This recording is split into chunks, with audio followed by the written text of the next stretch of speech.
Welcome everyone. Would like to call to order the Monday, June 14th ACSD board meeting.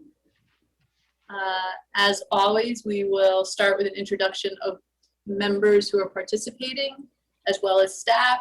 I'll just call your first name, and then if you could say your full name, that would be great. We'll start, and I'll just read it off the boxes that I see here. Peter B. Peter Burrows, Superintendent. Mary Cullinane. Will Hatch, Technology Director. Great. Chip. Chip Malcolm, board member. Lindsay. Hescock, board member. Barb. Barb Wilson, board member. Suzanne.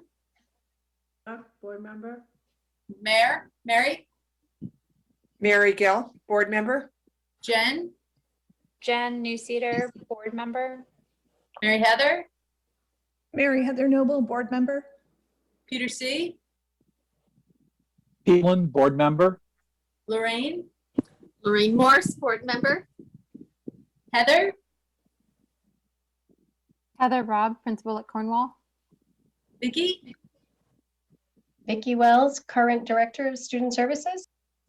Henry. Henry Carpenter, student representative. Victoria. Victoria Jetty, board member. Nicole. Nicole Carter, principal, Weybridge Elementary School. And Caitlin. Caitlin Steele, director of teaching and learning. Great. Thank you all. Peter B., at this time, could you read the names of the attendees? Yes. Cheryl Cesario, Denise Birdhoff, Henry Kervick, Hugh McLaughlin, MCTV, Melissa Hammerly, Ruth Bernstein, and Tanya Scuteri. Great. Thank you very much. At this time, as always, we would like to offer the opportunity for public comment. If a member of the public has a comment, please raise your Zoom hand. Then Peter will bring you over into the panelist section. At the end of your comment, then Peter will bring you back over to the attendee section.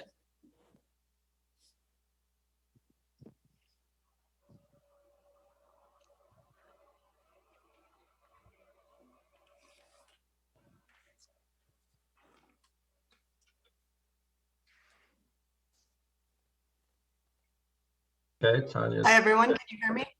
Yeah. Okay. Hi, Tanya Scuteri here. My comment tonight is about the facilities master plan journey that's posted on the ACSD website. On that sort of overview, it talks about August 2020, that the board is only going to consider 3 and 4 school models are not an option. And I know at an earlier meeting, the board had to consider new construction. So I'm curious whether a cost for a new 2-section per grade elementary school Tanya, in just September of 2020. Tanya, So just so you know, you're breaking up, and so we're only getting like one of every third word, unfortunately. Oh, sorry. I have my video off, so I don't know what to do. Is it any better or still breaking up? Nope, you got a good few seconds now. Okay, so I was talking about the facilities master plan journey, and on that overview in August 2020, it stated that 3 and 4 school models are being considered and 1 and 2 school models were not an option. And at an earlier meeting, the board agreed that new construction was not an option, but yet in September together a cost for a new 2-section per grade elementary. That is an option 2A that they presented, where all 6 small elementary schools were closed. So I'm just curious on how we're having Truex Collins analyze the agreed not to consider new construction. The school models were not on the table. Thanks. Thank you.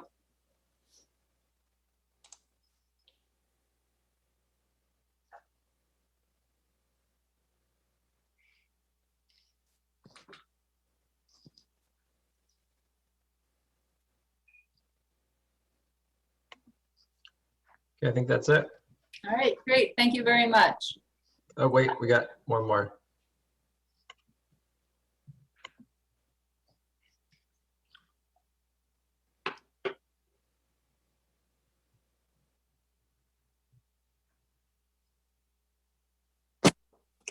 Hi, can you hear me?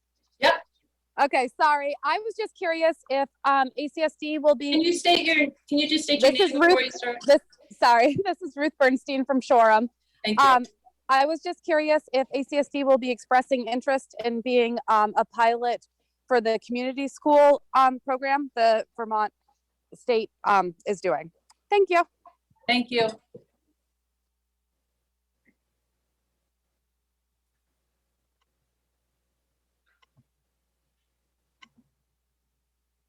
All right, that's it. All right. Thank you all very much as always. And Peter, I will turn it over to you for the highlight of our board meetings. Awesome. Well, finishing out our year of Zoom presentations is Cornwall. I was fortunate to stop by for a brief period, the kind of graduation farewell ceremony of the 5th and 6th grade last week, and such a sweet place. And Heather's got a lot to share about the year. And so I'm going to turn it over to her, and I'm going to bring over some attendees here who are going to help with this presentation.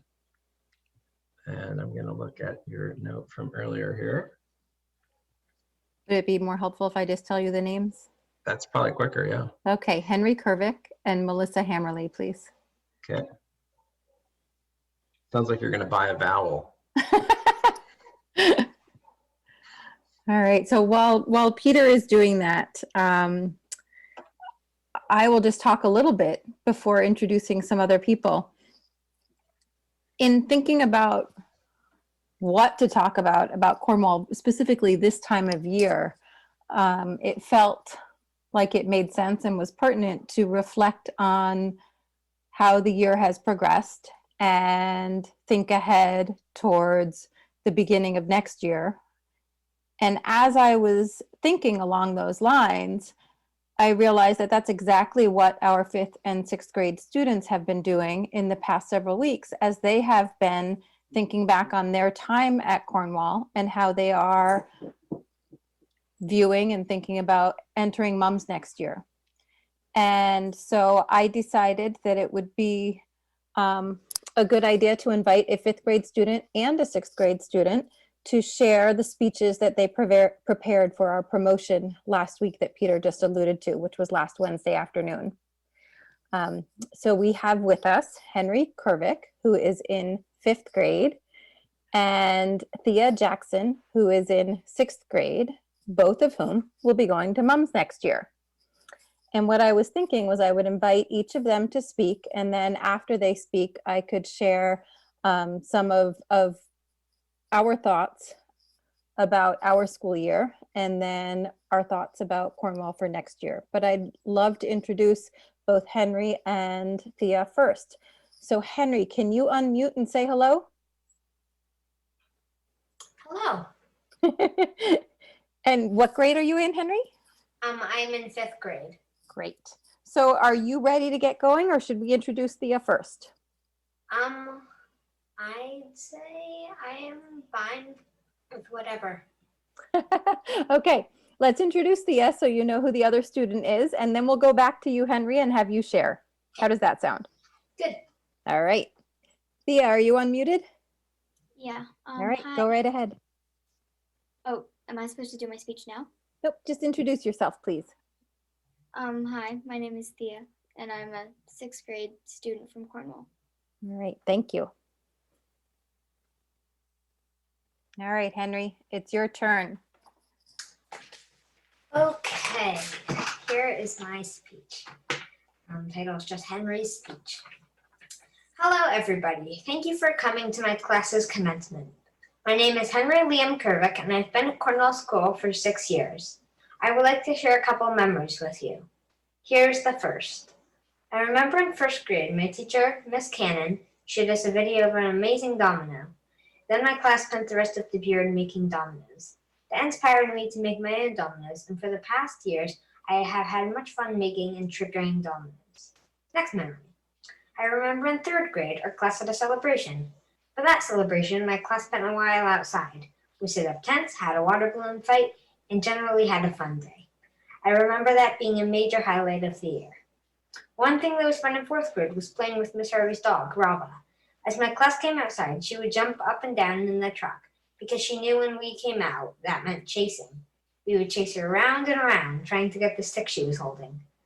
My class took many hikes, and in 3rd and 4th grade, we went to the knoll. One time in 4th grade, there was a big lightning storm, and my class went screaming through the fields to buy Hull. Another time, we climbed Snake Mountain, and unfortunately, Jackson and Arthur, some of my classmates, sprained their ankles on that trip and had to be picked up after. I love all the celebrations we have here at Cornell School, like field trips, Harvest Fest, Gifts for Giving, 4 Winds, and others. I have so many memories, but if I shared them all, we would be here for a very long time. Moving on now. As I transition to middle school, I hope to get better at writing, spelling, math, and reading. I hope to make new friends, learn new instruments, and have fun. An IB learner profile that means a lot to me is being reflective. I am right now, as I recall memories from my childhood here, and I don't want to leave. I like being reflective because being reflective helps you look back on things, whether it is a game you had a lot of fun playing or a test that you got a good score on. Overall, my time at Cornell School has been great, and I want to stay here longer. Before I leave, I would like to say thanks to everyone. First, I would like to thank the teachers that have helped me along my journey and have had lots of activities that made my years here much more special. I would like to thank the assistants and substitute teachers who have made my time here easier. I would like to thank our chefs, Dan, both Lawrence, and Mark, for providing delicious meals. I would like to thank parents and FOCS for giving us fun activities. I would like to thank the special teachers who have been helpful and fun. And finally, my biggest thanks will I give to my friends who have played with me, helped me, and generally made my time here one of the best times of my life so far. So thank you, everyone who has helped me on my journey here and contributed to my happiness. The end. Thank you, Henry. Welcome. All right, Thea, are you ready for your turn?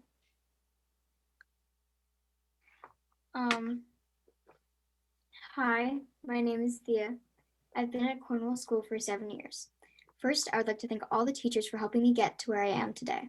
I would like to thank Miss Brown, our kindergarten teacher, for having a fun and nice welcome to Cornwall School. I would like to thank Miss Beck, our 1st and 3rd grade teacher, for teaching me to follow through with the work. She also had a lot of fun activities for the holidays. Like for Christmas, we got to sew pillows and paint little sheep on them. I would like to thank Miss Sears, our 2nd grade teacher. I would like to thank Miss Harvey, our 4th grade teacher, for teaching me cursive and for being a really nice teacher. I would like to thank Judy for always being a really nice helper in our class in 4th grade and always encouraging me with my writing in cursive. I would like to thank Miss Burns Collins, our 5th grade teacher, for being a great teacher and for having a great balance with working and having fun. I would like to thank Mr. Hirsch, our 6th grade teacher, for teaching our class this year through COVID and for helping us write full book responses. I would like to thank our principal, Miss Robb and Lori. I would also like to thank our specials teachers, our PE teacher, Miss Morrison, our music teacher, Miss Kay, our librarian, Miss Kotzman, our Spanish teacher, Miss Koretz, and last but not least, our art teacher, Miss Flynn. Thank you all so much for teaching me for the past 7 years. I'm going to share some memories I've had over the past years here. I remember in 4th grade when Sedona, Jordan, Maggie, and I were all in a book group and we were reading A Bridge to Terabithia. We went into the back of the kitchen to read someplace quiet with our book group, but we couldn't stop talking and laughing. In fact, Lauren, our cook, gave us some chocolate chips to try and shut us up. When we were starting to read our books, it was time to go back to class, but that was one of my highlights of 4th grade. I remember in kindergarten when Maggie, Jordan, Flossie, who only went to Cornwall in kindergarten, and I all had a birthday celebration because all our birthdays were in the summer, so we had an early celebration at school. We had cake or cupcakes and a piñata filled with all kinds of candy. It was a special memory getting to have an early birthday celebration with and for my friends. I remember in 4th grade, we had when we had book groups, and each book group had to perform a skit from a scene that they liked in the book. Kate, Jace, Jason, True, Addie, and I were all in a book group. We were reading Spitfire. Kate, True, Addie, and I decided that we would do a skit. Addie played as a doctor. Kate played as the wounded person. True played as a person who helped paddle Kate to the doctor, and I also helped paddle Kate to the doctor. Kate's character that she was playing had been shot in the arm, so we would draw with red and black markers on her arm to make out the blood and the bullet where it was still stuck. Addie, who acted out as the doctor, had to pretend to cut Kate's arm off. Then, to stop Kate's character from screaming from the pain, we would put a piece of paper into Kate's mouth. But when we were acting it out in front of the class, she actually got to eat candy. That was a really fun memory. Over the past 7 years, our teachers have been teaching us the IB Learner Profile attributes. I would like to work on becoming more of a risk taker, especially for school and sports, putting myself out there and trying new things. I would like to work on this because when you try new things, you have so many more opportunities and chances. One goal of mine for this coming year is to run 10 miles straight. I want to work on long distance running and sprinting. I enjoy running and would like to go running more often. Running helps with lots of sports. I'm excited to go to Mom's and have new teachers and meet new friends, but I'll never forget the friendships, memories, and lessons I've had at Cornwall School. Thank you.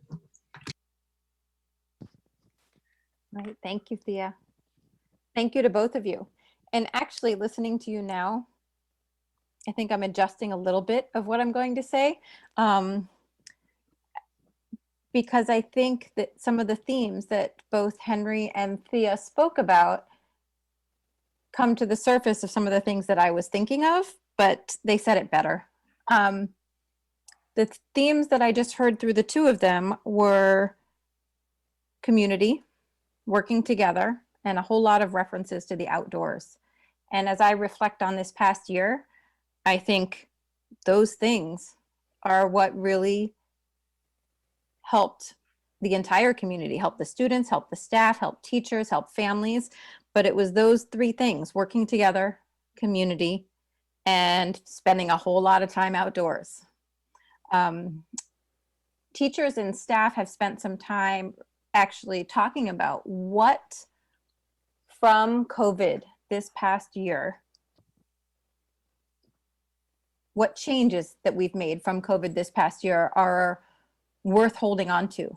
What were some of the beneficial things? And so we're going to take that information, and as we begin our next school year, meld some of those things in with some of our usual systems so that we can adjust things in ways. So for example,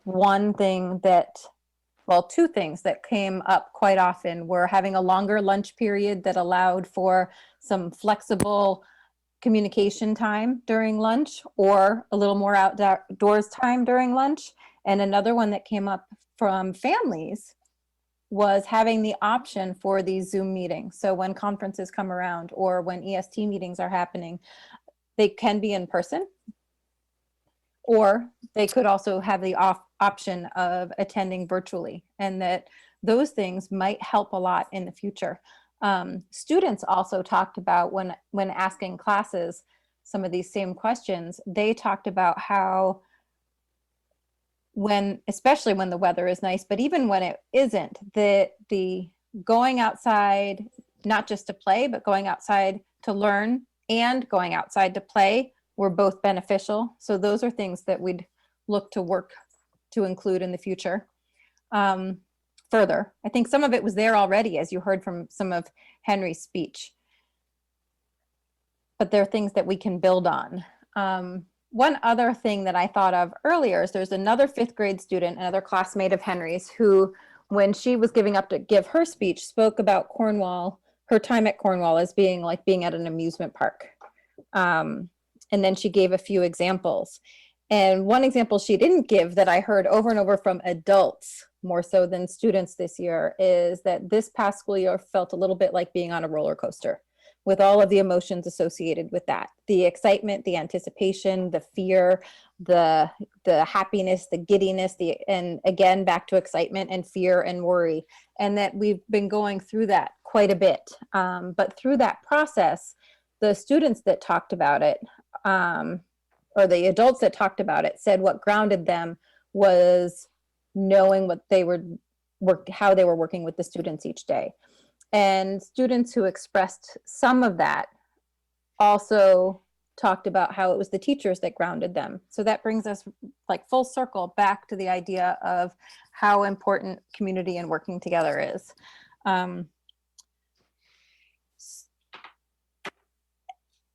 it's those things that as the school year starts, that we really want to hold on to. They're the things that we held on to this year. And I think it shows, especially when you think about the fact that Henry has been at Cornwall, I think he said 6 years, and Thea's been there for 7 years, that those were underlying things that made the community and the school strong all along. And by leaning into those when things were more challenging, it kept things going. Did you want to, I'm going to ask, there's no pressure, Henry and Thea, but is there anything else that you would like to add?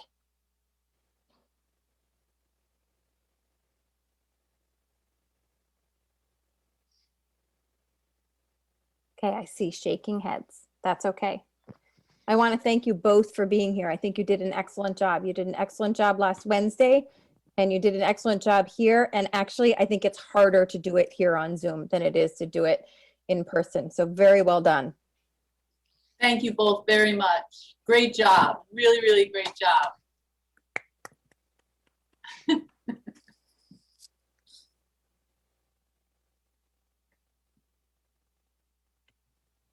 So Heather, I have a question for you. Mary Gill and I had the opportunity the other day to go visit with some students over in the high school, which was fantastic. And one of the things that they said during the conversation was they associated the IB program and being a part of it with being in the diploma program.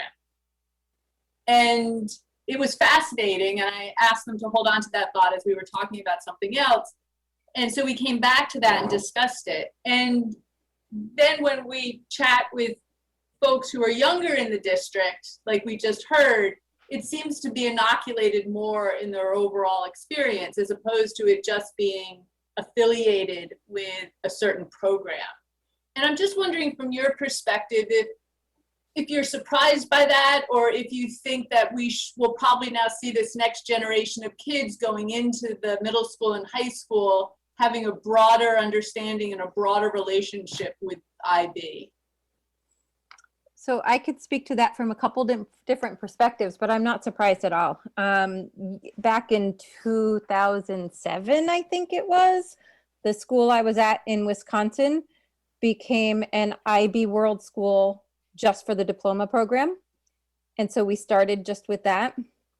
And that affiliation, when you start there, you are immediately immersed into the program and the coursework, and the diploma program coursework is different from the PYP and MYP.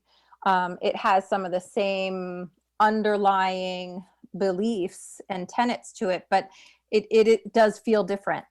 And what is great about having the PYP and MYP lead up to that is just what you were alluding to, that those learner profile attributes and the international mindedness become embedded in everything you do, so that students who do go through all that, by the time they get to the diploma program, that's part of who they are as a learner. Whereas students who just start there, they're learning that at the same time. And so it does, I think it probably did feel a little different for them. And the emphasis would be on the diploma program rather than IB in general. But I definitely think that would shift over time. I appreciate your perspective. Thank you. Mm-hmm. Other questions for Heather?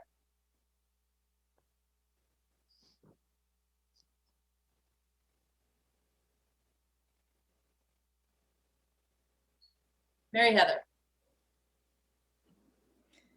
Thanks. I'm basically I just want to ask the same question that I asked of some of our other school principals, but just how you, as a school and learning community, stayed connected with families, you know, with the broader sort of family beyond just your students, particularly given the challenges around COVID. What were kind of some of the tricks that you guys used to stay connected with your families? When I alluded to a roller coaster, that was one of the things that I think went up and down throughout the year. It took a lot more planning and effort than it would in a normal school year. That's for certain. In a typical school year, families have informal opportunities to communicate at drop-off, at pickup, or even if they're dropping something off at school. And that obviously didn't happen this year. So actually one place it did was drop off with the cars. We had a cars circle through and temp checks at the cars. So that was a quick opportunity to say hello. As far as other things go, there were teachers who intentionally created things like videos of student work. So students did a stop action story, for example, and then those were shared. Or there were videos of the students dancing that were shared with that class family, or the families of that class. And then there were some more intentional overall things, such as we did plan a family game night. And actually, it was a combination thing. We called it Cocoa House, which was like an open mic night for the kids for half the time. And then it turned into family bingo night. So that was one other option. We also still kept our parent group going. And the parent group, when Henry spoke, he alluded to some of the celebrations, or he mentioned some of them. Harvest Fest was one that he mentioned, as well as Gifts for Giving.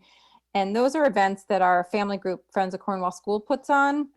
And they're basically just big outdoor celebrations generally, although the Gifts for Giving is done inside because it's winter. So I'm wrong about that. But they're big celebrations that include the whole community. And this year they wanted to still maintain those traditions, but adapt them for what we could do with COVID. So we worked together to come up with some ideas that teachers could implement in the classroom on their own time that would still celebrate the same things that those events would celebrate. So they happened around the same time frame, but the teacher could do them over a span of a week instead of a one-day big celebration. So that was another thing. There was we had a bunch of other ideas that didn't always pan out, to be honest. We talked about doing a movie night, an outdoor movie night. And by the time all the details came around, it was too late or too late in order to make it really work well for the younger students. That's what I can think of off the top of my head. We did also communicate, actually, I'm going to mention one other, because we did invite families to also give suggestions, and there were families who would, who called or sent messages saying that what they really appreciated was more photos on the website. Or we had talked about joy a lot, and they said when they think of joy, they think of doing things like away from campus, and they were looking for ways that we could do things away from campus, which we waited till the spring when some of the restrictions lifted a little and we could do some field trips. But we planned, even not knowing, we planned a biking trip. And so the families who were interested in that, for the students, helped organize it for the students. They didn't plan to participate, but just so they could be involved in that organization piece. Thank you. Any other questions for Heather? Well, Heather, thank you very much for taking the time, and please let the kids know that we thought they did an amazing job, and they're going to have a great future ahead of them at Mont. So good luck to them. Thank you. I'll tell them. All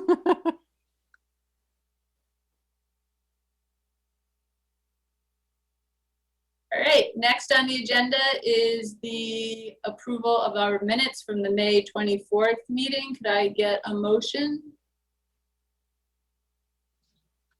Mary Gill, motion to approve the minutes. Could I get a second? Barb Wilson. Barb Wilson seconds to approve the minutes. Any comments or discussion on the minutes? Please raise your hand. Great. All those in favor, raise your Zoom hand. Any opposed? So moved.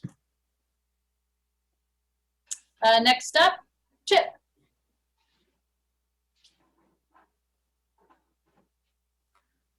There are two sets of bills. The first was, were read on June 1st. I met Barb at the central office, and for the first time in 14 months, we read the bills live with the, foot and a half high packet of bills. Barb and I went through those, so she's now, if not an expert, she's well on the way to understand what we're doing when we're reading those. The general fund amounts for that particular time were $775,000, $909.22. And the second set of bills we read on that June 1st were the McGilton Fund for, which is a separate account, for $555.21. The second set of bills I read this morning online. I don't know if anybody else read them. I will present them, and then Barb said she would be reading them potentially tomorrow by an email late this afternoon at the central office. So what I would say is I will read them and state the numbers, and then unless there's some reason to change that motion to approve the bills after Barbara's read them tomorrow, we will accept those. So those were read today. That was for a total of $198,488.39. So I would make the motion to pay the bills with the assumption that Barb Wilson will read them tomorrow and concur with my with my judgment of today that those bills should be paid, if Great. that's a reasonable motion. Great. Can I get a second? Victoria? Okay. Or Barb. Any discussion or questions? All those in favor, raise your Zoom hand. Any opposed? So moved. Thank you. Peter? Can I just say one other thing? We need to set up a schedule, and with the new business manager coming on and some discussions as to how often we will read the bills. We have no schedule at this point, but it'll either be every week or every other week. And I think part of that will probably be determined by the new business manager's thoughts, according to what at least I felt from Kathy's email to me about that issue. So that's uncertain at this point. We will work it out through the three of us and then incorporate other board members if so needed. So thank you. Thank you. Peter B. Okay, thank you. So I guess I wanted to start out, I'm going to talk a little bit about looking ahead and give folks just kind of a window into what we've been talking about as we transition from where we are to the summer and then into the fall, and some of the kind of big pieces that we're starting to think about as we go forward. Bye, Heather. Before I do that, I actually want to just take a moment to thank all of you, the unsung heroes. Board members don't get a lot of recognition and do pretty challenging work, dealing with, as you all know, everything from policy to appeals to really critical community issues, and your work is more important really than anyone's work, because you're the highest level in guiding the community. And it struck me when I was writing my last Friday update, and I don't know if anyone read that, but I put a slight plug in for the board and I just kind of realized, like, there are a few opportunities I get to thank all of you, and this wouldn't happen with all of you. So I just, after such a challenging year and kind of everything we've been through, I'm just very grateful for all of you and your leadership. So I just wanted to mention that before I get into what's ahead.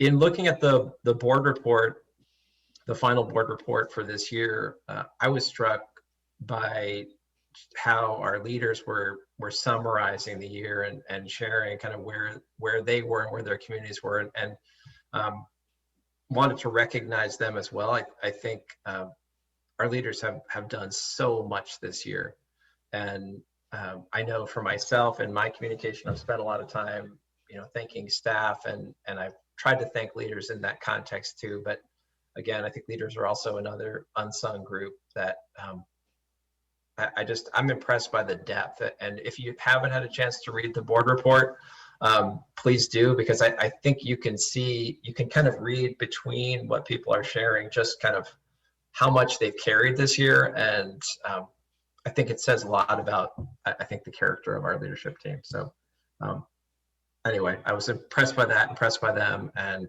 wanted to mention them too. So as we kind of move into next year, I think one of the things that we've been talking a lot about, and I've been talking with Kelly Landwehr about, is, will next year be a normal year, and are we starting out? So in terms of health and safety, what do we know, and what do we think it will be like? We all got the great news today about the state of emergency lifting. That is amazing, and is going to allow us to kind of get back to things that are really important. In terms of what happens for schools, and I think a big part of this is going to be what happens at the elementary level with those that are unvaccinated. I think the state right now is holding back. I have asked, I'm the president-elect of the Superintendent's Association, so I have a little bit more access sometimes to state information. They're really kind of letting things lie right now, and we'll probably be sharing more information. But I expect, kind of based on what I'm hearing, that the start next year in terms of health and safety, whatever school districts do will probably be, at least from the AOE, will probably be guidance as opposed to a requirement, which was engaged under the state of emergency. I think I shared a few weeks ago that the reason I sent communication to the community saying we will be following the guidance through the end of the year, even if the state of emergency is lifted, is because once that state of emergency lifts, the state's ability to require that moves from it moves to guidance when the state of emergency is no longer in place, as opposed to a requirement. So I think unless things really change in our environment, we may be discussing in August, when the state looks at the current conditions, and if they're like today, where we had one case in the state, which was just another cause for celebration. I think we may have to be assessing, and that we may have to engage with our regional partners too, to talk through how are we as a region or as a state going to move forward if there are recommendations from the state, but there aren't requirements. So that's something, again, we don't know anything yet. I don't want to promise anything yet, but I think things look good in terms of going into the fall, which is great for us and the planning that we're going to be doing over the summer. So the big pieces that we're, I think, looking at next year, and I've talked about these a few times, and I want to give a little bit more detail, and then I'm going to allow Caitlin, Vicky, and Nicole to talk a little bit regarding their specific positions. But I want to kind of provide the outline here. So the thing that we had discussed doing this year, and in terms of being a district that is on a pretty clear path, in terms of our work with International Baccalaureate, with our, and I would say it's way beyond International Baccalaureate, to all of the systems that we're developing that came out of our strategic plan. This year was supposed to be the year that we created our next strategic plan, which is going to be a strategic plan for equity. And I don't remember if folks remember, but I shared it in the fall that I was waiting to assess the situation to see if our community had the space to carry this work, which is, very high contact, people coming together, and really spending an entire year building a vision for kind of how do we look at the work that we've started, and how do we deepen it, and how do we shift and change out of some of the kind of calcified places that we have been stuck in for decades. And those places that we're stuck in are the equity issues that we have that are inherent within our communities, that are not solely in education, but they're across our society. So how do we deal with those things? We spent a lot of time designing systems. We have a lot of the infrastructure in place, but we now have to deepen the work, and we have to own the work more deeply. So next year, right now, we're currently working to begin that process. We're also looking at the diversity, equity, and inclusion work that we feel is extremely important, and looking at how that work, the diversity, equity, and inclusion work, moves together with the strategic plan for equity.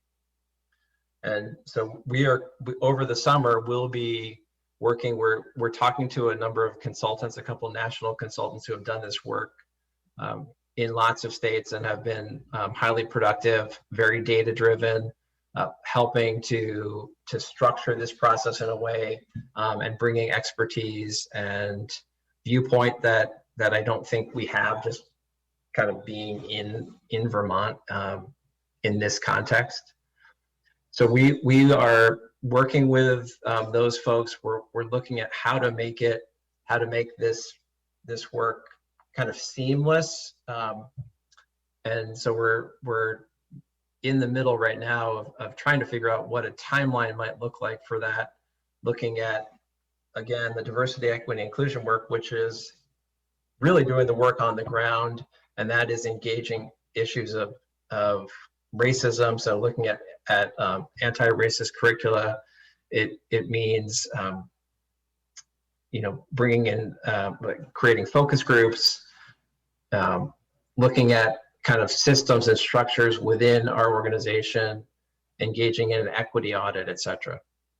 So that in terms of some of the big lift for us, again, like as a 2.0 from our first strategic plan, we feel like next year is really important to start mapping out and providing a vision for our community.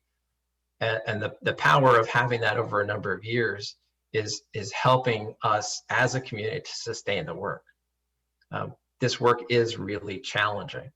To really move the needle on equity and looking at our outcomes, we've been sharing in our strategic plan report every year the gap. I don't know if you all remember, but there's a point in the data chart where we've got a gap between students living in poverty and other subgroups, and the gap is pretty much been static for a very long time, and that's true across Vermont as well, and across the country, that moving that needle is very challenging. So we feel impassioned. We feel that is the work that we need to now engage.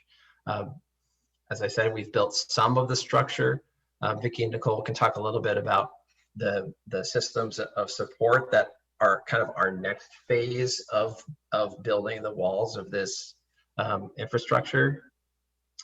So that is, I think, to close out this topic, this work is I think the main focus of next year, along with the transition back to 5 days a week for everybody, hopefully, a transition back to hopefully balance for people, and for every student that's going to be different, but focusing on social and emotional wellness and thinking about what that means in the context of every one of our programs, every one of our classes, and students' diverse needs. And I know that all of our staff are very committed to that and are talking about that, not just for students, but for staff as well. So that will be another big focus.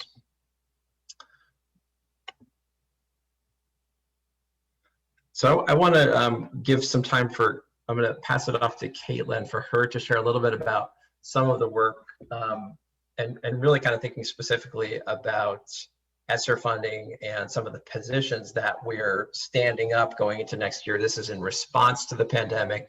This is using those dollars, those federal dollars, to respond to what we think are going to be needs as we build some of those structural pieces over the next couple of years, and that funding sunsets in 2 to 3 years. So Caitlin, do you want to kind of fill in a little bit of that? Sure. So as our teachers and principals and students have been wrapping up the end of this year, behind the scenes, we've been doing a lot of planning for next year. Most of it is structured by the Agency of Education, taking directives from the Department of Ed at the federal level and filtering that down. I have really appreciated the ways in which the Vermont AOE this year has been thoughtful about streamlining new guidance and information about the ESSER funding that's coming our way to make it as thoughtfully integrated in work we're already doing in Vermont, while still meeting the requirements of both these plans, these recovery plans, and the grant funds that are peripherally attached to them. So we mentioned in our board report that our COVID recovery team at their last meeting of this year reviewed the final rough draft of our COVID recovery plan. We made final edits of that after that last meeting at the end of May and submitted it to the AOE. And it was pretty quickly approved, which is their practice this spring.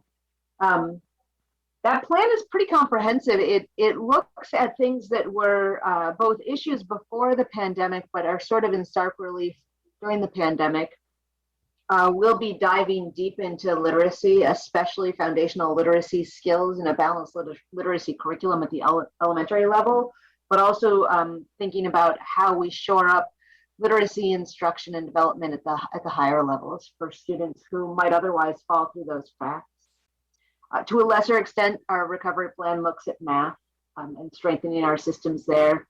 And it really emphasizes data-driven decision-making. We have a team that's been attending data-driven decision-making professional development opportunity series produced by the AOE this year, and really thinking through how we can have a more comprehensive approach to collecting, analyzing, and making decisions on the data that we have in our system. Peter talked a lot about, and it shows up in our plan as well, really building forward on our system of services design work that Vicki has led in years past that is getting a boost of energy through both the recovery plan, but also and especially the ESSER funding. So we'll be leaning back on those guiding principles that we've been looking at for a few years to get systems in place to support success for all of our students and close, hopefully, with some hard work, those equity gaps that Peter was talking about. And our COVID recovery plan also really focuses on social emotional wellness for students and for educators and on equity.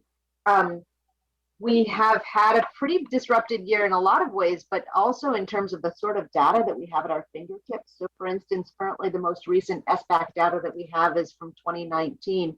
And we will have data from this spring. We don't have it yet.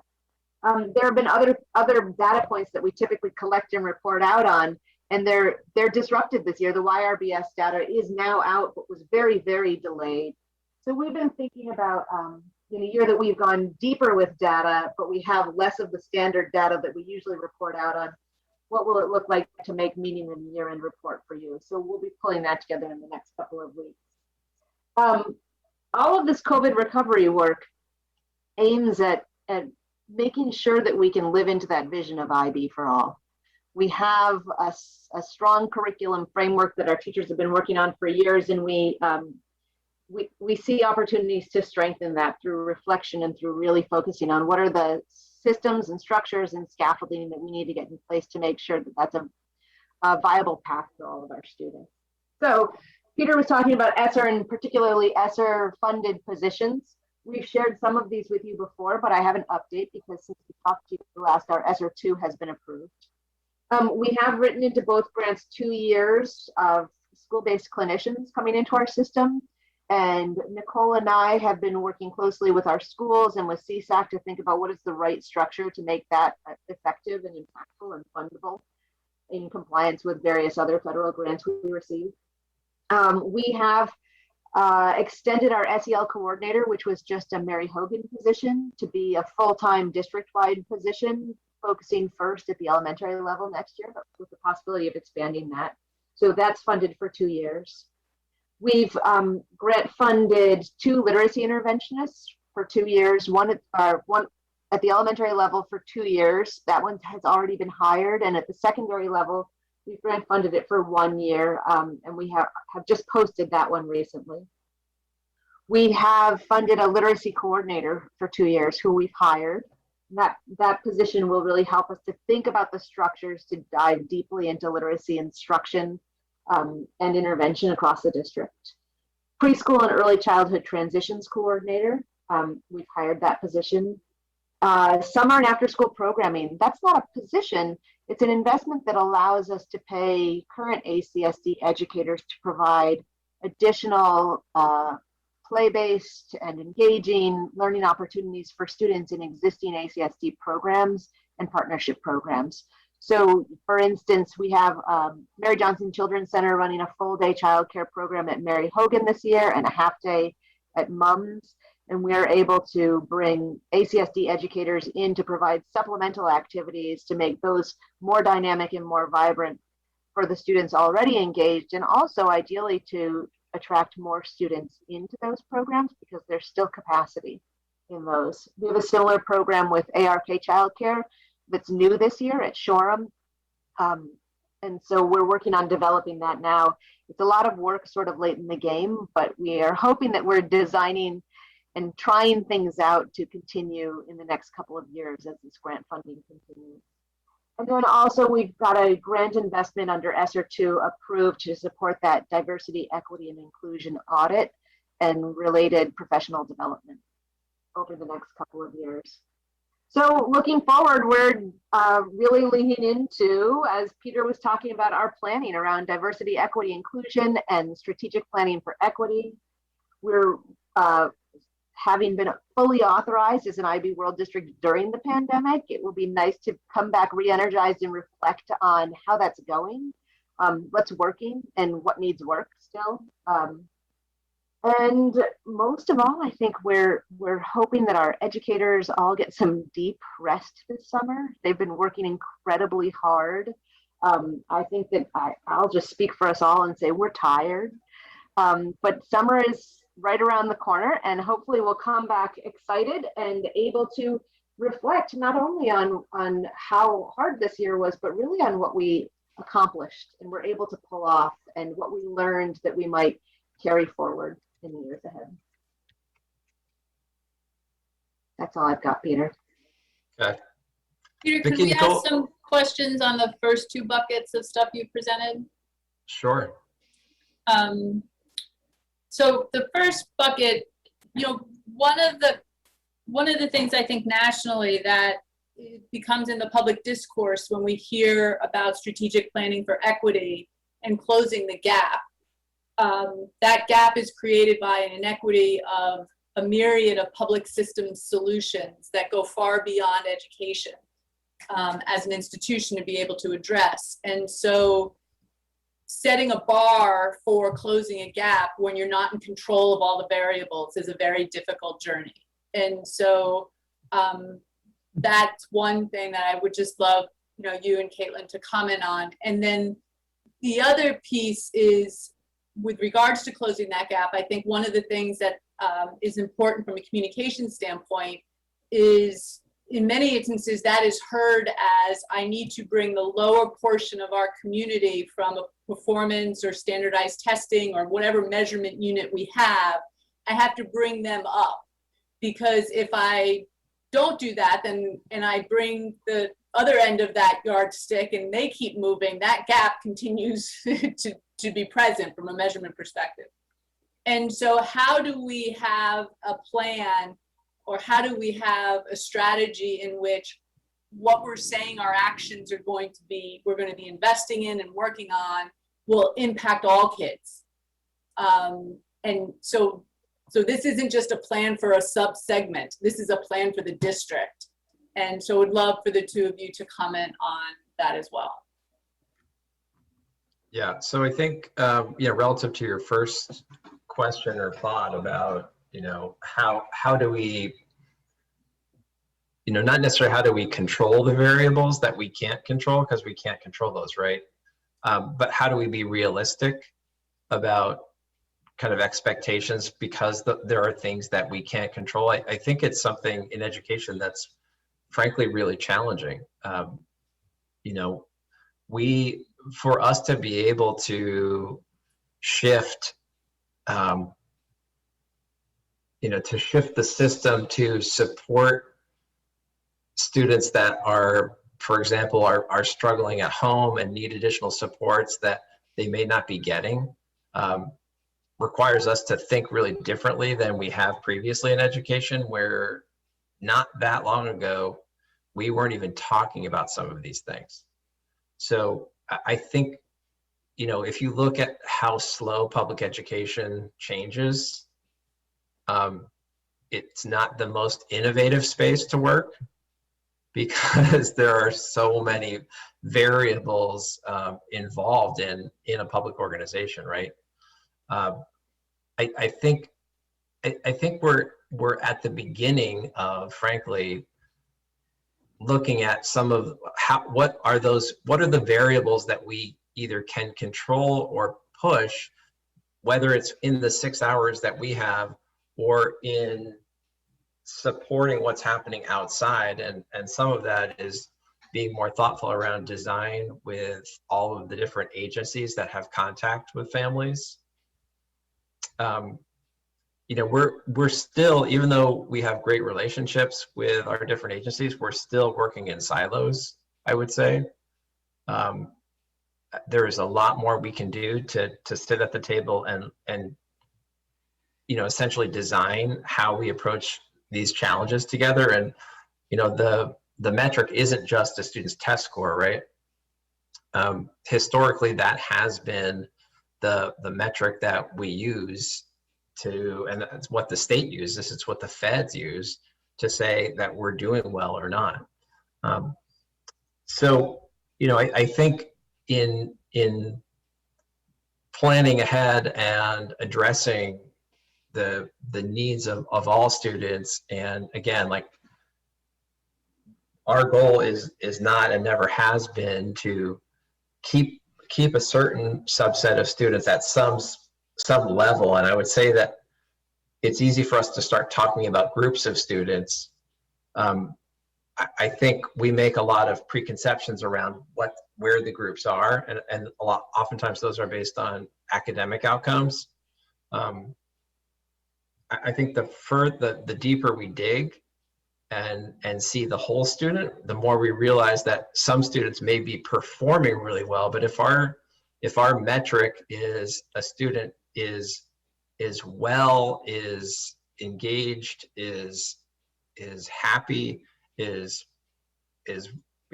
ready to graduate, really balanced and ready to tackle the world, then I think some students who may appear to be doing really well on other metrics may not be. So I would agree that our goal is not to focus only on one subset of students, but to focus on all students. I do think that when you look at the capacity and you look at the needs, and this comes to funding and looking at how we support students in need, additional resources are needed for some students. So thinking about what that looks like and how we can go from thinking about there are 2 or 3 groups in our district to there are 1,650 students in our district, and each one is different. And how can the system respond to them? So I think there are some overarching things we need to do to lift up. At the same time, we need to, I think we need to look at some of the, and this is, I think, a national issue, you know, questions around tracking or questions around other things that, you know, on the one hand, we don't want to further the gap and create these different cohorts that, you know, essentially stay that way kind of forever. That's kind of where education is coming from, where you would start advanced classes in middle school and some students got into the track and some didn't. And once you were in the track, that was kind of it. At the same time, you know, we're struck sometimes with you know, a classroom with lots of really diverse needs, and we can differentiate to a point. So I think that's part of, I mean, I think you're bringing up a great point that is part of the work next year in that strategic plan for equity. What do we mean by that?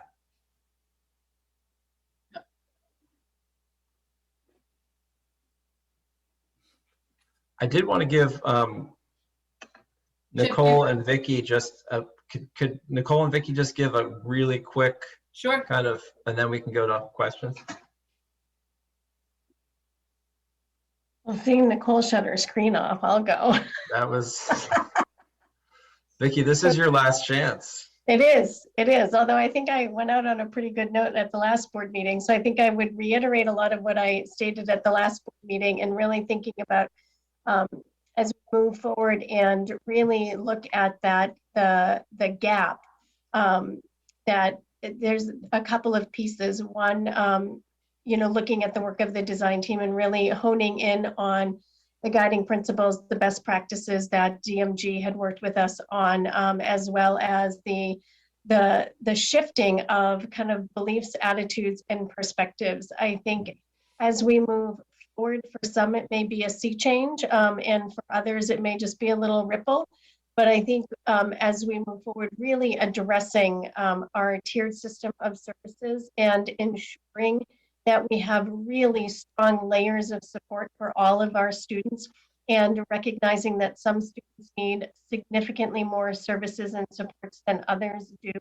And if we can frame that really well, and build capacity and continue to build capacity of those within the system, then we'll serve students a lot better. As I look at, and I brought up a little bit the shifting in the rules and regs last time, as well as the changes in funding around Act 173, or as a result of Act 173. And Act 173 speaks a little bit to funding, but it's focused on the development of that tiered system of services. And if we have strong services, both academically as well as social emotionally, and we can support kids early on, especially I look at kind of our pre-K to 2 population, and if we can really hone in and support those students where we get the biggest bang for our buck. When you think about a little 3 and 4-year-old, when they're behind, there's only so far behind their peers that they can get when they're that little. But when they start getting older, they can get further and further and further behind, and that gap widens. And so how do we scaffold and structure our support at the youngest level and maintain that until we start to increase the outcomes of all of our students? Because if we continue to just move that gap along, we're perpetuating that gap. And it's not shifting it. And we really want to be able to turn the tide and to make a shift there. So thinking about some of the supports and the services that are coming into play in the coming year, the extra interventionists, the intense focus on early literacy, especially, I think is going to be critical. And we've been able to round out and increase a little bit the capacity of our behavior team and the social emotional learning supports. And when I put together kind of the social emotional learning team, as well as our behavioral supports and the work that our school psychologists do, I think we're increasing our capacity around behavior as well as social emotional learning. So I think there's some pretty significant opportunities ahead to really start shifting the tide. Nicole, where'd you go?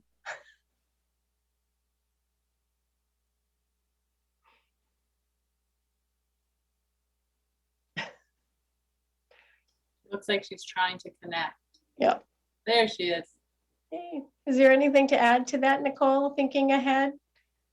The only other piece I think that I'll add before Nicole jumps in is we spent a lot of time, and Nicole can talk a little bit more to this, doing some audits on student plans. And it's been really interesting to see when you break down the number of students on plans, what each school looks like in terms of their system of services. And so we now know where we need to tweak, and we're taking a deeper dive into what those needs of students are. And ideally, we would be reducing the number of students who need a plan in order to be successful. Okay, I'll stop, Nicole, go ahead.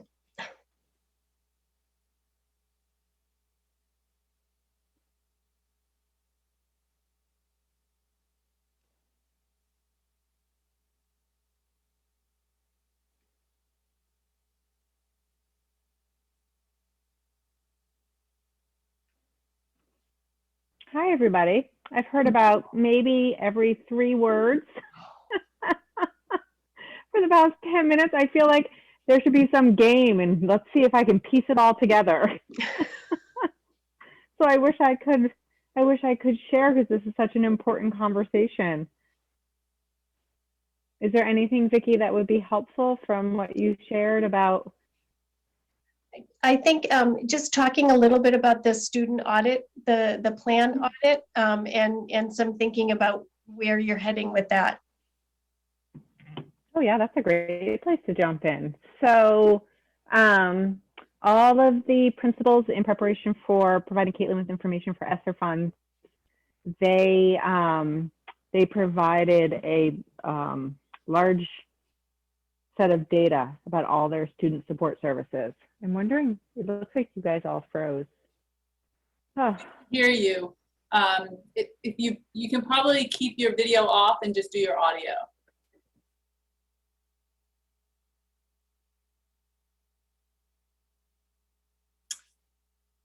Now we have more of a portrait of you on the screen. So I can. Oh. There we go. I think it's just going to keep happening. So I can share, Nicole, if you want. So we had started prior to the pandemic. Student services had started by taking a look at all of the students on plans, and we were ready to do a deep dive into that level of audit. And then the pandemic hit, and that no longer became the priority. So as we were looking at getting information around the student need and how to look at those ESSER funds, we decided to go back to it and asked, services and supports on ESTs, 504 plans, IEPs, and areas for academic need as well as social emotional need. So we were able to get a cross section of what the supports in each school look like, and now we're able to dive a little bit deeper into what specific is the need of the students who are on plans, and how do we best allocate and potentially reallocate some resources to meet those needs. My sense is, and we haven't gotten this deep, but a majority of kids are on for literacy purposes, and some are on for math, and some are on for social emotional. We're really diving deep into that, and so that's the next step. Is we've got a sense of the systems for each building, and now how do we hone into that data so that we know the resources that we need in order to improve outcomes.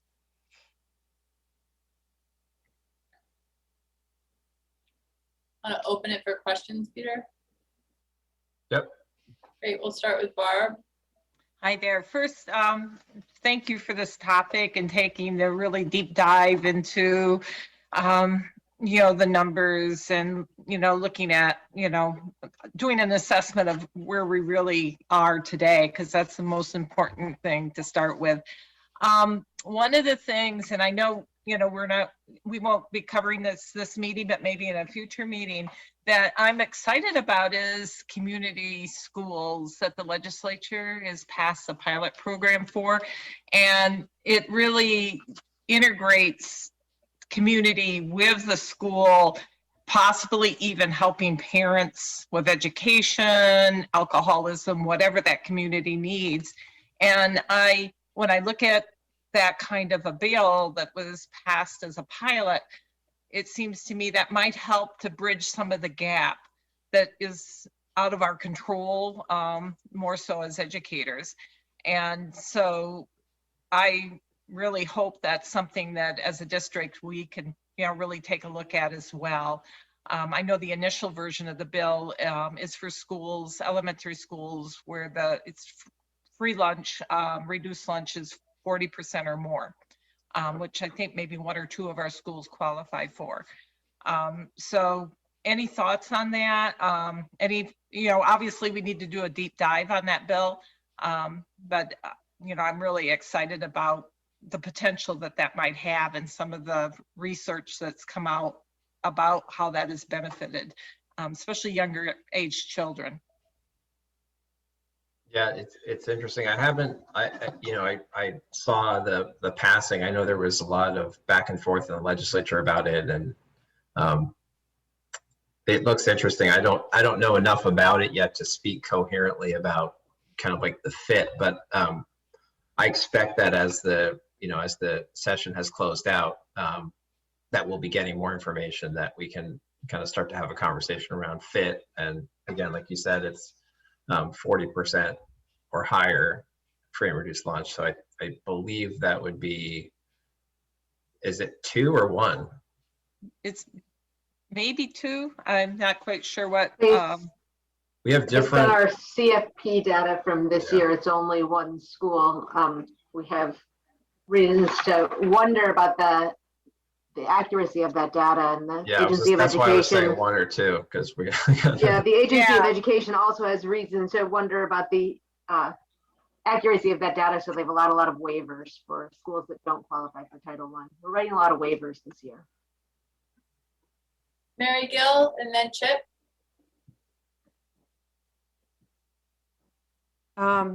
I just want to remark on the fact that Peter said this, education has had to focus primarily on education, even though we knew that there were all these disparities that prevented so many children to achieve at the level we would like them to.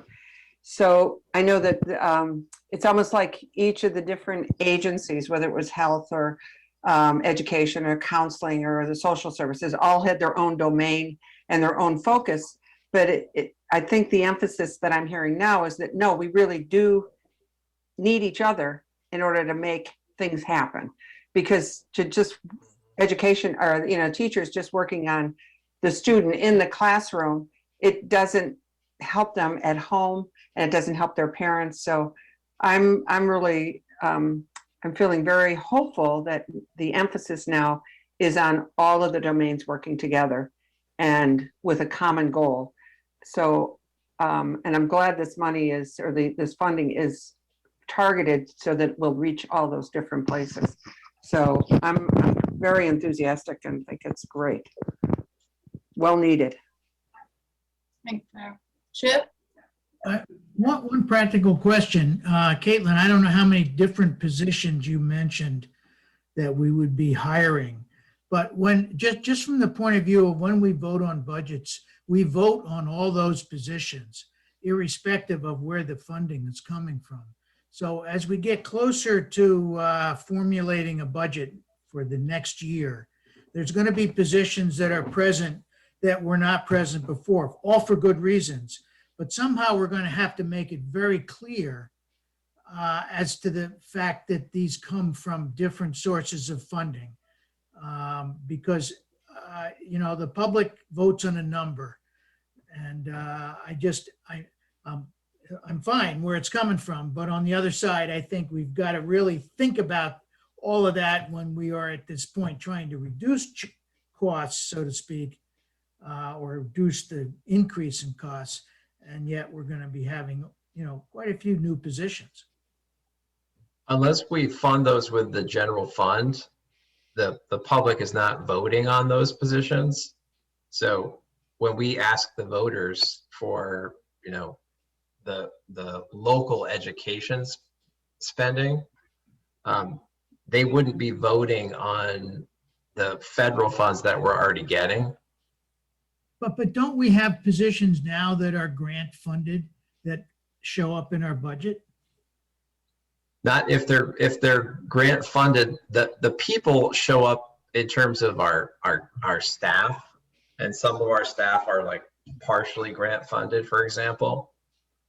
But it's not in terms of what we ask our voters for, that we need to, tax them for, just to think through this. If we're already getting the funding from the feds, we wouldn't then be able to ask our local community to also fund those positions, because the feds are already paying for them. Well, that irrespective, I just think it's important to make it clear, okay? Yeah. As we get closer to this, because this ESSER funds is a reasonable amount of money, and it's going to generate a lot of this type of stuff, and it will be, I know, confusing. When we I start agree. explaining the number of people that are coming on board, when in fact we are reducing our staff. And Peter and Caitlin, could you just comment on the cliff of that? These are critical positions that we're clearly identifying as a need, that in 2 years those funds are going to go away. What's the thinking? So that's a really important point, that these are temporary positions, and they're posted clearly delineating them as ESSER funded. And they generally say, each job description was posted a little bit differently, but they generally say 2 years with possibility of extending, or 1 year with, right? So we've made that clear to the people that we're hiring. Frequently, we're hiring internally to people who would then fall back in seniority to a previous position if these positions dry up with grant funding. But these are really, especially our coordinator positions, these are really positions that are about designing systems. And we've got a couple of years for, say, a literacy coordinator to really help us think through what are the systems that we use to ensure that we have a robust tier 1 early literacy curriculum, a process for collecting and analyzing data systemically across schools so that we can compare needs across all of these schools and allocate our literacy intervention and other resources to meet those student needs. So ideally, we're reducing literacy learning needs over time, right? Or the intervention needs over time, or we either, these positions either need to render themselves obsolete, or we're going to need to figure out how to sustain them over time when the grant funding expires. So I think it's really important, as Chip was saying, to be clear about how these positions are funded and what our plan is with them, and how we're using them not as a Band-Aid fix, but to build capacity in the short term to continue the work over time.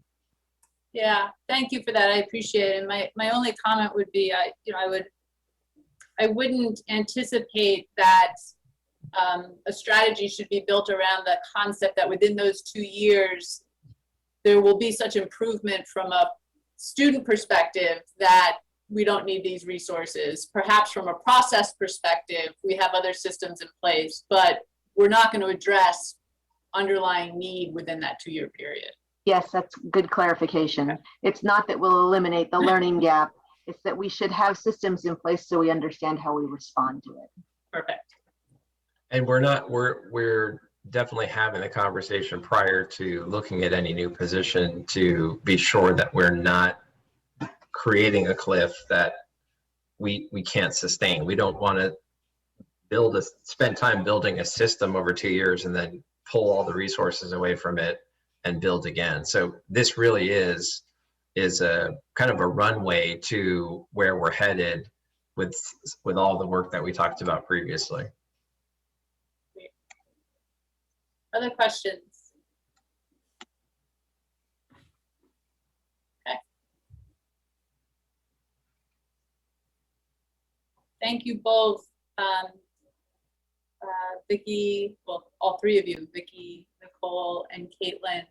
And Vicki, I said this the last time, but I think it's going to be true this time, correct? This is your last hurrah in this little quadrant of people, but you're moving on to an incredibly important role, and we would like to thank you for the incredible work that you have done here for us. And we are confident that you'll continue to have significant impact on many kids as you move forward. So thank you for that mission. Thank you. And we're going to be celebrating her over the next couple of days too. So she's going to get a lot of this. I love the multi-day celebration strategy. Yeah. That's awesome. So next on the agenda, Peter, do you have anything else for looking ahead? I don't. Okay, super. Next up is a report of the board with two discussions. One would be our board retreat, and one would be committee updates. And so from a board retreat perspective, I think there's a couple of things that we'd love to discuss. One is timing and what that looks like, and get folks' sense. Peter, I know I was not at the agenda setting meeting this past week, but I'm sure there was good discussion on just what we need to accomplish there. And then talk a little bit about how we're thinking about the content for that retreat.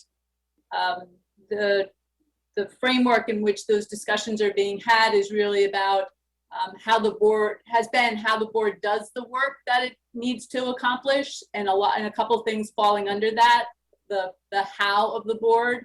So what does committee structure look like moving forward? How do we think about the meetings in general, and what are some of those things that need to be addressed or think through? We also talked about the role of communication as being a major pillar of conversation during that retreat, and how we think about communicating amongst ourselves, how we think about communicating with the public, the role that the board has to play in that communication process, what's appropriate, what's inappropriate, how do we think about that? And so kind of that bucket of how we go about doing our work. And one of those, obviously a critical component, is the work that we will be doing moving forward around the facilities master plan and the format and structure of which that work needs to be done. So it's a hefty little agenda.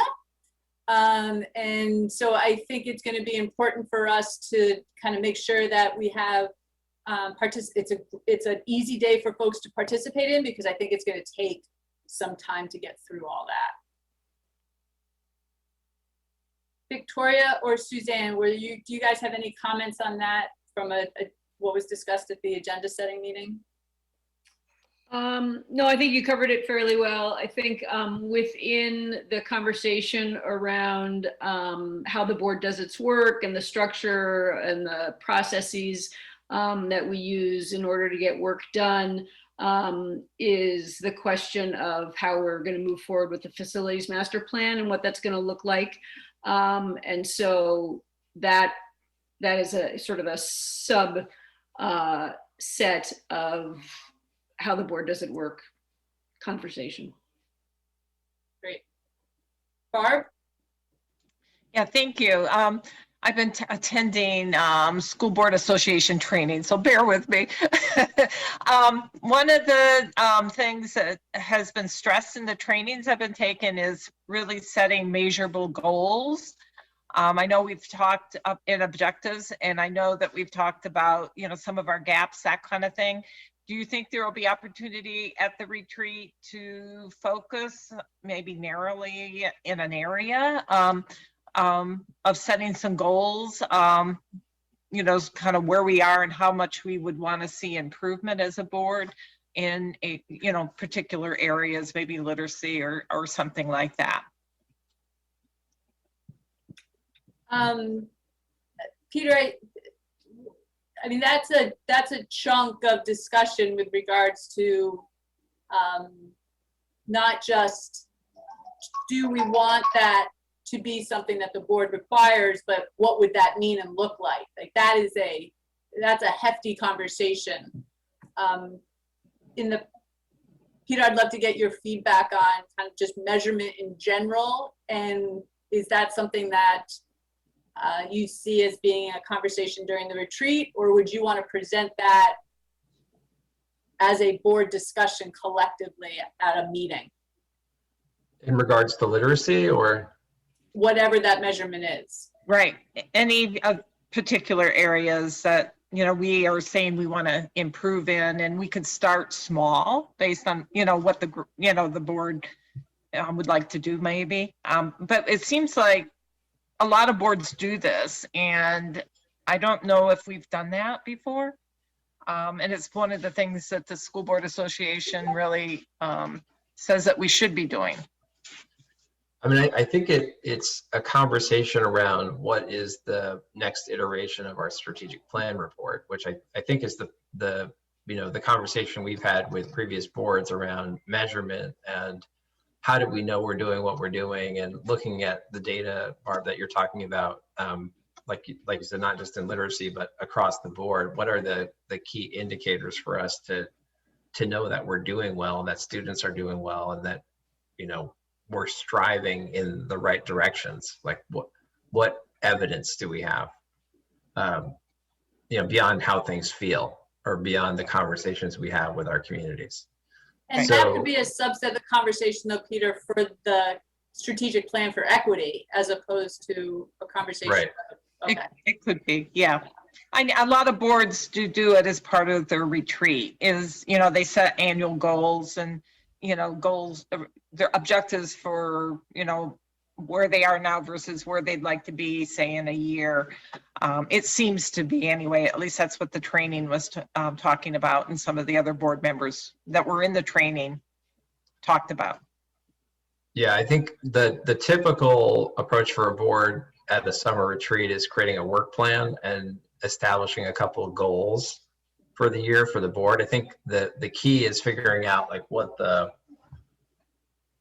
you know, kind of what the altitude is of those goals, like, and then how do they sift down into the system. I think it would be really helpful to talk about measurement and talk about, you know, help us as we're going through this strategic planning process or designing this process. And then, you know, we're working at our next meeting, we're going to be presenting, because we're out of our strategic plan now, we're going to be presenting just kind of an overview of kind of the year of COVID assessment, because we've been doing that every year at the end of the year. So I think having the board talk about its vision for us in terms of what kinds of metrics are important and what kind of form I think it could take as well would be a really helpful conversation.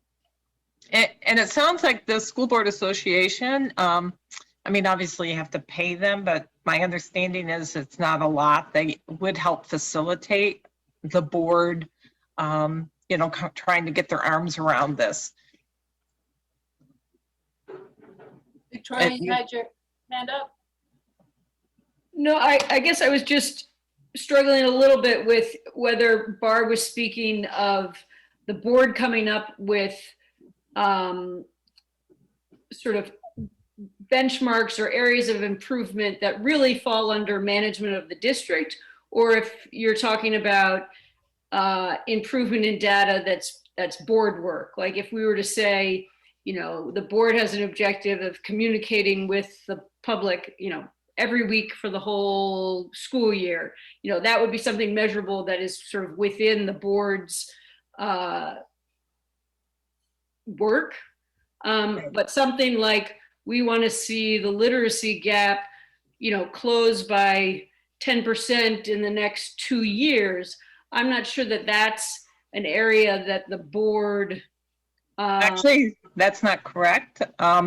Not if you attend the training at the School Board Association. We're supposed to be basically giving expectations to the administration, not micromanaging it, not saying how it's going to be done, you know, and really working with the administration to make sure that it's reasonable and kind of coming up with these goals together. Right. What I was going to say is I wouldn't feel comfortable as a board sitting away from the administration to come up with objectives for them. And that's why I think that really the conversation is about the strategic plan going forward. And it's a collaborative process rather than the board's part of the board's work. It is collaborative. It is definitely collaborative, but it is kind of what I've learned. Well, at least what I've learned was it's collaborative, and it is part of the board's work is setting some goals, working with the administration so that we know at the end of the year or the following year, what did we do? How did we do? Well, I think that's also a place where, I mean, setting the goals and directing, my evaluation, which includes the kind of really like the approval of my district goals from the board, is I think one of the key places where that happens. Any other comments on the retreat? Do we have a date? We don't. No, we don't have a date. We need a date. We should get a date. What are we thinking for a date?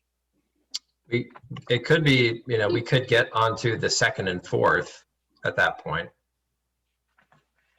Say that again. Second and 4th Monday. I mean, we could look at that. I think the retreat, we probably are going to need more time. We will. Yeah, need more what are time. the dates for the retreat? Like, are we thinking September? Are we thinking August? What would you? I think August. We've always done it in August, and I think it's a good time to do it. Great. So I was going to suggest, I mean, if it's, I don't know what the board would like to do. If it's during the day, for some people, it's hard to do during the week, even in August, I don't know. So we could look at a Saturday, or we could also try to do like one. I think we need at least 4 to 6 hours. Yeah, I mean, I think it's a long day. Yeah. A good long day. I mean that is a positive. Yeah, let's hear a little bit better sound in your voice. It's a great long day. Okay. That I should be looking forward to. I would not opt for a Saturday in the summer. I'm sorry. I think that's asking a lot. There's only so many weekends in the summer for everybody with families. I realize it's difficult to come up with a time that isn't a Saturday, but I think I would be much more likely to do it later in the day, moving into an evening at some other point.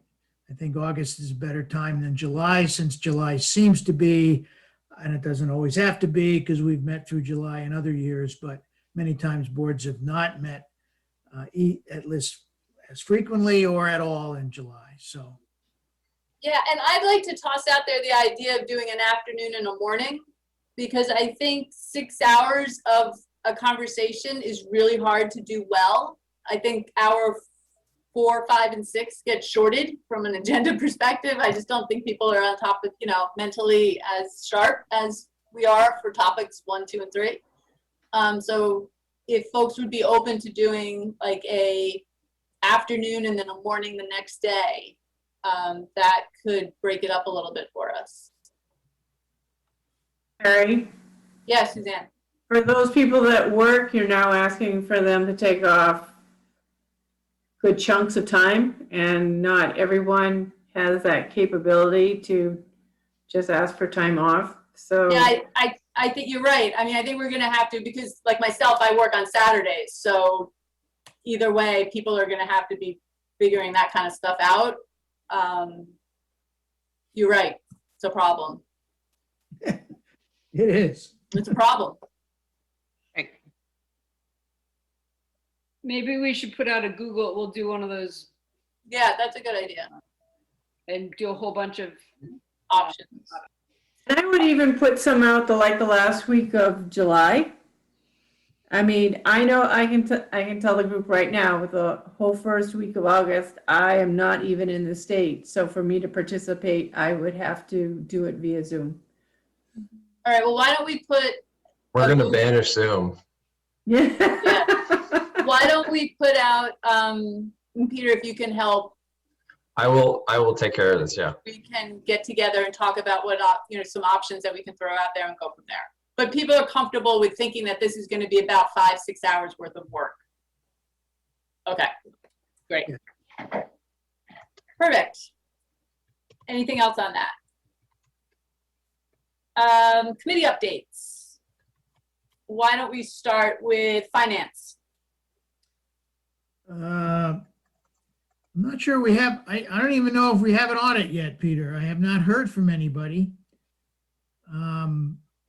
We still don't. This has been a real struggle. The audit it's should been- be here in it's- February or March, and now Yeah. it's June, and we don't even have an audit completed for last year. I don't know. Can you, from the finance committee, even though we didn't have I was on the committee that chose the new business manager, but maybe you can speak to that, Peter, please? Yeah, I mean, Kathy and I talked about it last week, and we've been doing everything we can to follow up with RHR Smith, and still, we were told it was coming the end of May. That didn't happen. We've gotten a number of dates that it's coming, and then it doesn't, and we've followed up a number of times. So we're really not sure. We're not experiencing any. Other than not having our audit done, we're not being penalized by the AOE, so that part of it's fine. But in terms of us having that to move forward, and especially with Logan coming in as the new business manager, that's something that we need to have that done. So we're pushing on it. Kathy is really concerned about it and is making lots of phone calls, and I think if it's not here soon, then we'll have to, I'm not sure what our recourse is, but I think we'll have to see what's next. This isn't acceptable, however. With the date or something? What's that? Can you file a complaint with like the Better Business You Bureau? probably could, yeah, you probably could. It's really unacceptable. Or, have we as a board, can we as a board submit the request? It's a governance issue with it, right? Yeah, I think administration or the board could, yeah. Let me check in with Kathy again, and see where things are this week, and then we can kind of move from there. We can be equally slow in paying their bill. Yeah, right. That never happens, right? Hey, I read them. Read them letter by letter.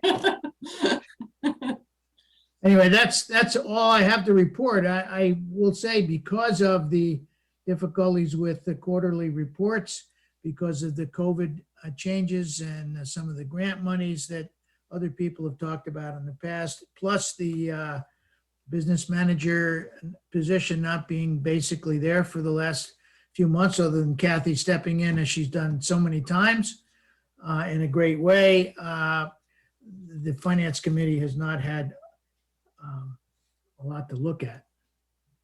Great, thank you. Communications. Oh, I didn't realize I was already off mute.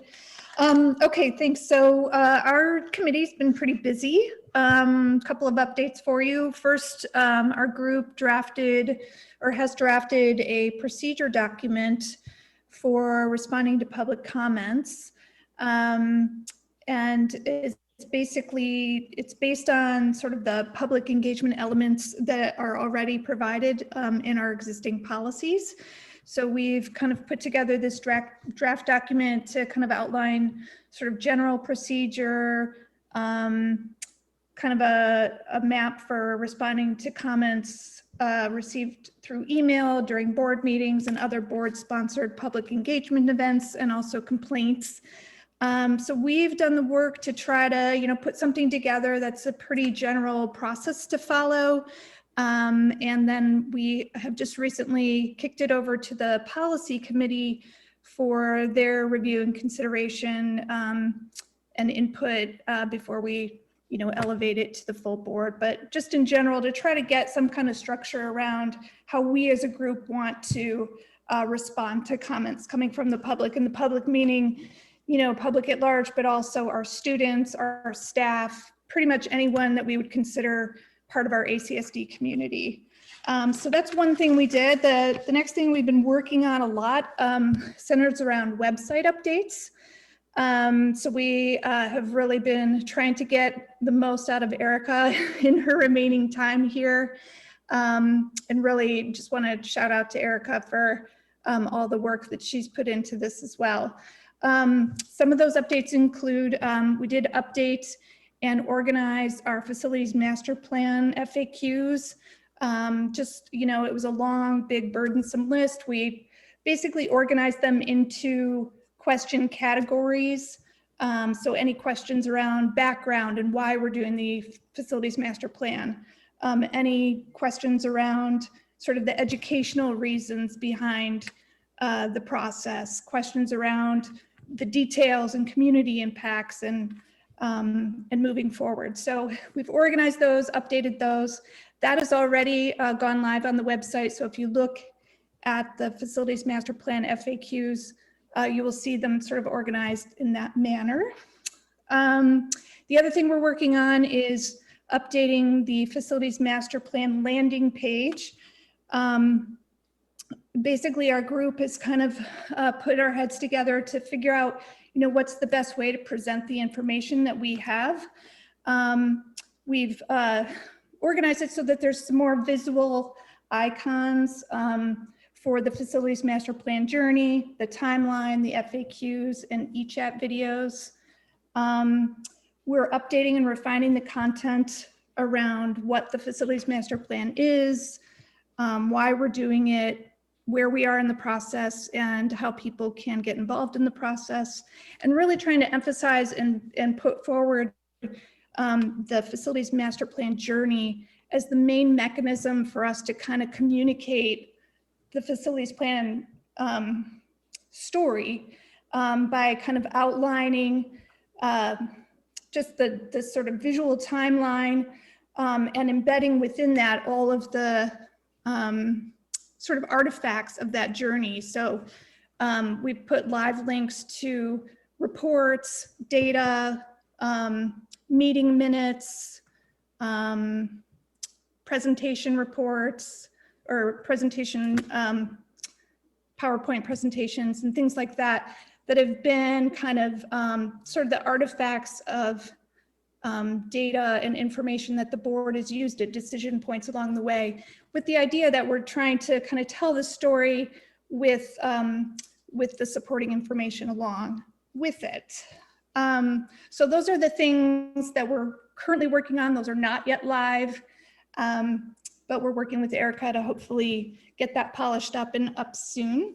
The other thing we're doing is updating the board landing page so that we include a description of just how the board works. And we would like to include that, the board vision, and eventually put in goals or priorities after our board retreat.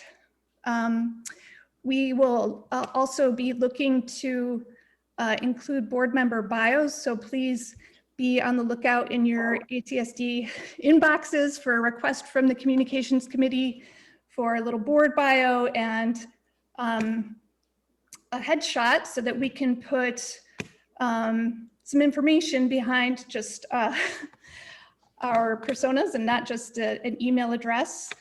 And we also are updating the committee page so that we have committee descriptions, and thank you to all committee chairs for providing those descriptions. Just, again, an idea that we wanted to use to try to make it easier for users when they're exploring our website to see just how the board is structured, how it works, what our essential work is, and general descriptions of how we've divided up that work into our committees. So hoping for all of these changes to go online pretty soon. We'll be working with Erica when she comes back from her trip. And then finally, the other thing that we're working on, basically in preparation for our board retreat, is to kind of do an audit of our board communications and engagement methods to look at whether we're using and have used kind of the right tools to align with our intentions. So we're kind of looking at all the ways that we want to communicate, all the reasons behind our communications and our intentions behind engagement, look at all of the things that we have done and could be doing to basically put together kind of a communications plan. And that's what we'll want to kind of talk about and share with the full board at the board retreat. So those are the things we've been working on, and our hope is to try to get us in pretty decent shape for the beginning of the school year and when we begin resuming our facilities master plan process, so that we've got kind of a map in place with some systems and processes that we can fall back on and not feel like we're inventing the wheel and building building a road while we're on it. So that's the goal. Any questions, let me know. Great. Thank you. Very active group. Next up, negotiations. We were going to have we weren't sure if we needed to have an executive session for negotiations today. Peter B., I believe we do not need to have that, correct? Correct. Correct. Lorraine? Mayor, Peter asked me to report out that the negotiations committee is making positive progress, and we are meeting with both teams this week. So. Perfect. And we're not going to do the executive session, correct? We will not need an executive session. Correct. Great. Thank you, Lorraine. Policy. Mary Gill.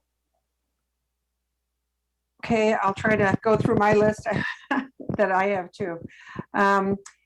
In regards to the two policies we warned at our last meeting, the first one was the recruiting and hiring employees. There was a request to, we approved them, but we won with one addition, and that was to make note that the prospective employee would bear the burden of paying for the background check. So we've made that change, and we'll send that to Sharon so that can be formally posted.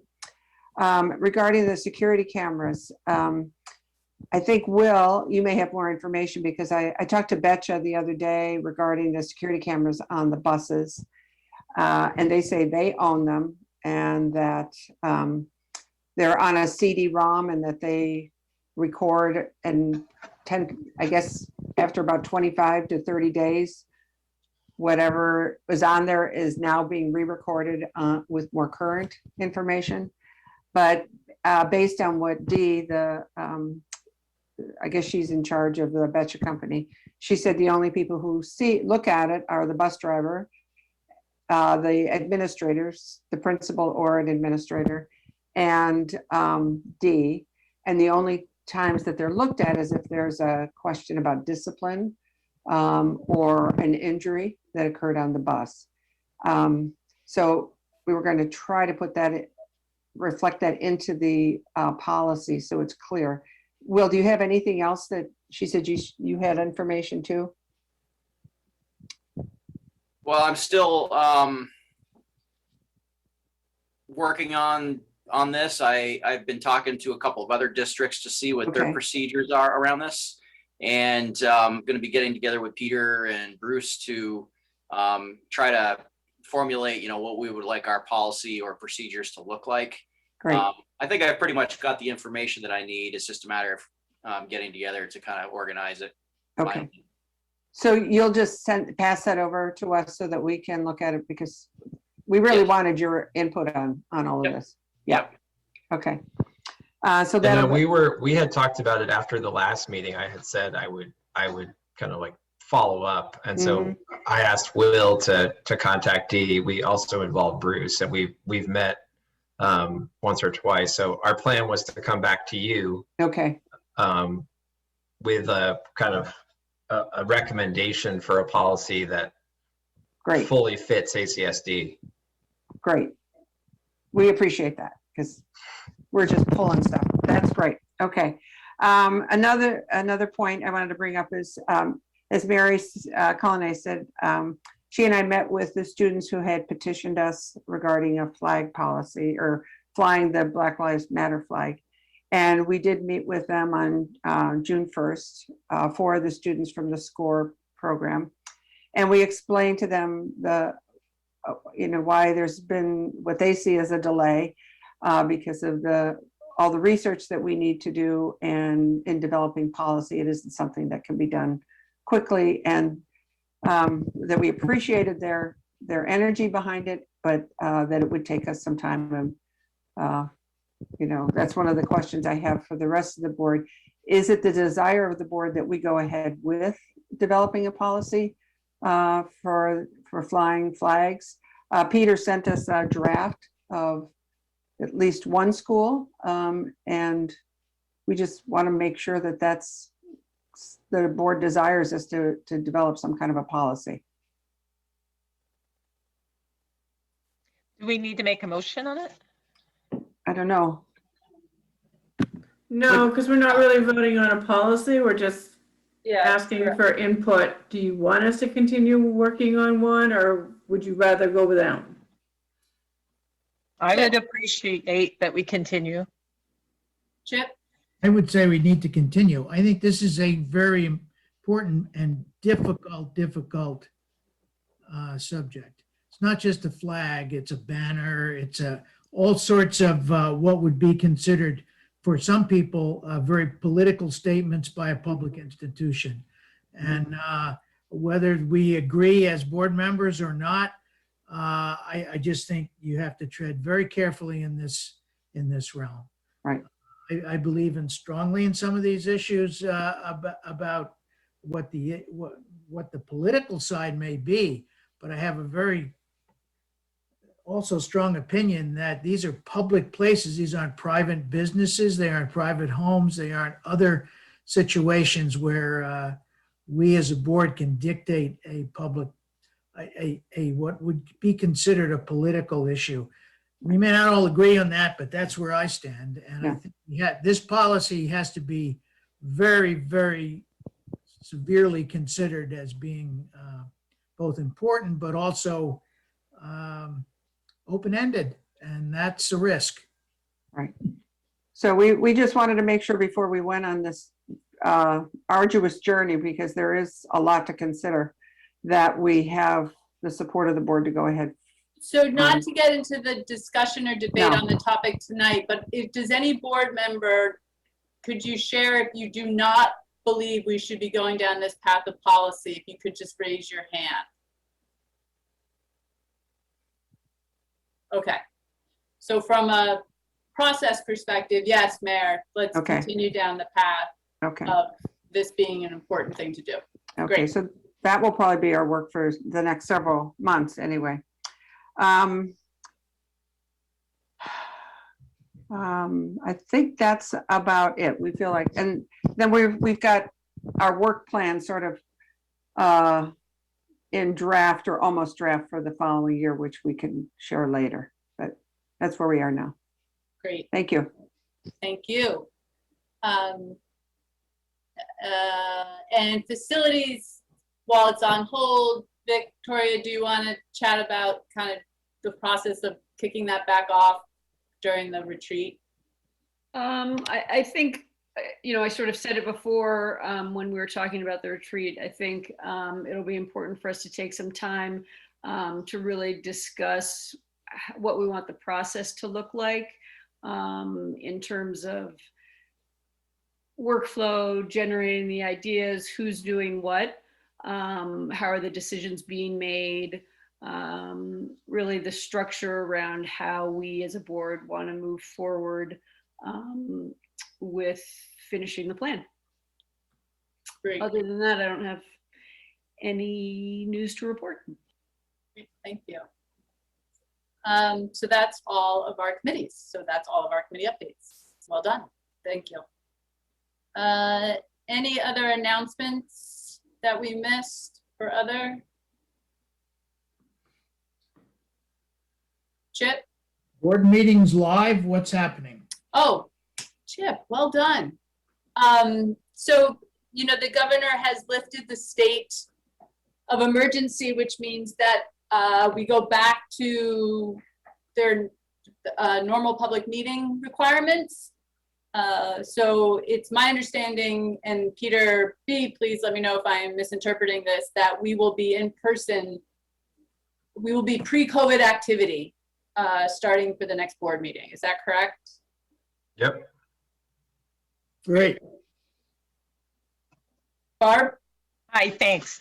Kind of taking on Heather Rabb, some of the best things we learned in COVID line.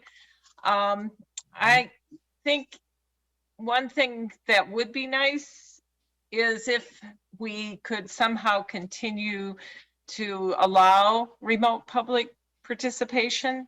I've had some people, anticipation of the governor lifting, the restrictions, talk about that. Just as Heather said, and even the legislature, they're looking at doing things slightly different as it comes to the public. So that maybe we still do record our committee meetings and at least make it available if people can't attend in person. Ideally, it would be kind of cool to stream, with the technology, that kind of thing. So something to think about. Yeah, and I think I'd like for that to fall under the how we go about doing our board work at the retreat. Awesome. So why don't we, for the purposes of kind of moving forward for the next meeting, we'll be in person and we'll operate under the structure in which we've had in place. And then as we move forward at the retreat to change any structures, that will be one that we can have that conversation around. Thank you. Lindsay?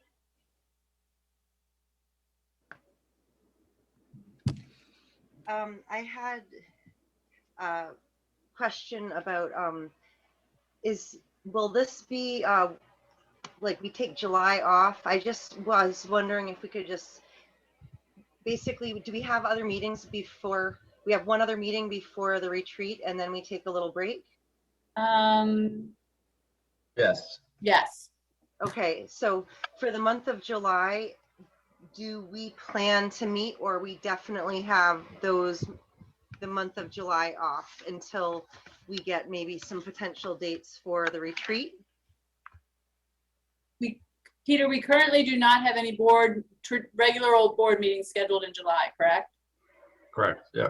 So the only thing though, Lindsay, would be as we put out the Google thing for consideration of retreat, there might be a July date in that consideration. Okay. But I can officially plan to go to the lake or whatever. Get on it. Well, that's the idea this year too, especially. That is the idea. Enjoy. So I had one other question.